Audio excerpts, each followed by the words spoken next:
It's my pleasure now to invite our speakers to take stage. We have with us, of course, CEO of MAS Kreeda, Mr. Sarinda Unamboowe with us. Let's put our hands together as we welcome him on stage. And helping us to moderate and steer this discussion forward, we have Mr. Thulci Aluwihare, Head of Strategy and Business Development at CHEC Port City Colombo Private Limited. Let's put our hands together for Thulci as well. So Sarinda, let me kick off since Kasturi is not here. Yeah, I was hoping that she could distract everybody and we could get away with not saying anything. So the intention of this obviously discussion is to be interactive. You can pause us anytime and ask any questions you may have. Don't have to wait till the end of the session. Let me start with you, Sarinda. So the theme of the discussion is how can Sri Lanka build an innovation culture? Something similar to Silicon Valley. Ambitious, of course, no doubt. Start with MAS. What has your company done? What initiatives have you taken to promote innovation, entrepreneurship in Sri Lanka? So before we get to the actual point of us starting with innovation, I think it's important to trace what has happened in the last 15 or 20 years of the industry and in Sri Lanka in general, because innovation was not seen as a necessity, because we were pretty much a handout economy. We worked on quotas, people gave us quotas, we manufactured stuff and we sent it back. When we were working with customers, we got the designs, it was prepackaged, it was sent across to us, we just stitched it and sent it back. Fabric was specified, designs were specified, whatever it may be. Then came the era where the quotas were taken away. And then the bigger companies suddenly saw the need to differentiate themselves from the rest of the pack. So as you can see, if you look at the landscape of the apparel sector, say 20 years ago or 10 or 15 years ago, and then the post quota era, you'll see that suddenly about 3 or 4 companies, Brandix, Hydromani's, MAS, and a few others, have kind of survived and risen to the top. And that's because they recognized around that time the importance of differentiating themselves. And the differentiation came through design and starting to focus on innovation. Initially, innovation wasn't looked at as some groundbreaking thing that they were doing. We were looking at what the average stuff that we were making, whether it was a shirt, trouser, whatever it was, and trying to innovate ways of doing it better. So it wasn't like earth-shattering things that we were trying to do. We were just trying to tinker with what was going on. But now, because there is more and more competition coming in on the space, I think lots of people have started investing more money and investing proper, like fully fledged teams to look at this innovation space and come up with new things. And when we are working on innovation in the apparel sector, it doesn't necessarily have to be only in the apparel sector that you're looking at. What invariably happens is when you start focusing in one area, you start seeing the adjacencies and you start seeing things that you can maybe spin off into sail making or seat making or whatever it may be, and there are other opportunities that start coming up. So I think it's a bit late that we have gone down this route, but I think it's starting and hopefully it will continue to grow from here. Competition. So, yes, I think that was the main driver. A critical driver. If you take, let's say, Sri Lanka's journey. So if you look at R&D, research and development cost, as a percentage of GDP, we are like 1%, 0.1%. Let me correct that, 0.1%. Lowest in Asia. India is somewhere around 0.6%. But over a higher base, you can imagine the size of GDP. Singapore is about 2.5%. Why do you think that Sri Lanka is not investing enough in this space? Is it because the fiscal space of the government is quite limited? Is it because the private sector is not doing enough?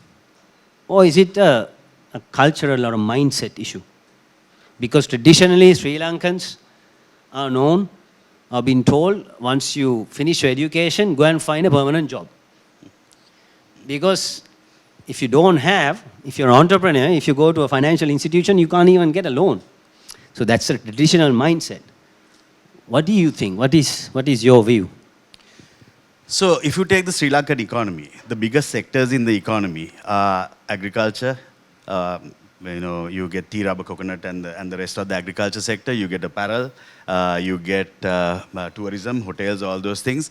And if you look at those areas, there hasn't been a major need. If you looked at agriculture, there was almost a ready market, the Liptons and the Unilevers, and they were just buying bulk tea. No value addition. No value addition here. Taking it out, adding value elsewhere, making the margins elsewhere.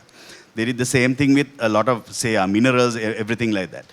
So apparel also fell into the same bucket. As I said earlier, everything was packaged, given to us. All we had to do was stitch it and send it, because it was like a mindless thing of just give the guys to stitch the fabric and send it back. I think the hotel sector also, what happened was they were just taking a canned product of hotels, and there wasn't any creativity. You're seeing a lot of creativity in the tourism sector coming in now, especially now that there are no tourists. They're getting very creative in marketing to the local market. And finally, we are seeing properties that are crawling out of the woodwork that are exceptional. But again, going back to this, I don't think anybody really saw the necessity to differentiate themselves. And also, you asked the question about government. I don't think the government encouraged that either. It wasn't really seen. Now, the Singapore government, for example, has identified that as a segment, that is an area to attract foreign investors into the country. So what they're doing is they're giving people tax holidays, they're giving them work visas, they're giving them, I think, even some kind of a grant. They give like an interest-free grant or something like that as well, where if you're going to set up an innovation hub in Singapore, you get all those value-added things being given to you as encouraging you and incentivizing you to come and set up. Now, we did that in the 70s, the late 70s, early 80s with the apparel sector to get job creation. Now it might be time to start doing that to create a knowledge economy. I think there is a vision for the government to create a knowledge economy. Yeah. And there are adequate fiscal incentives like triple deduction of your R&D cost, etc. But people have still not ventured. So to add my 2 cents to it, I think the issue is here knowledge. When I say knowledge, it's real hard work to put knowledge into or move knowledge into a brain. It's easier to move brains, so which means mobility. If you take Singapore or Hong Kong, 60% of their workforce is immigrants, right? Another way to move knowledge is probably foreign direct investments. That's why Vietnam is doing so well.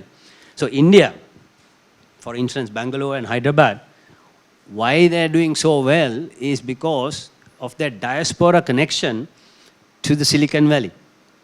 Now, we do not have something similar, an organized measure to try and tap into that knowledge base. Our immigration rules, regulations are so stringent.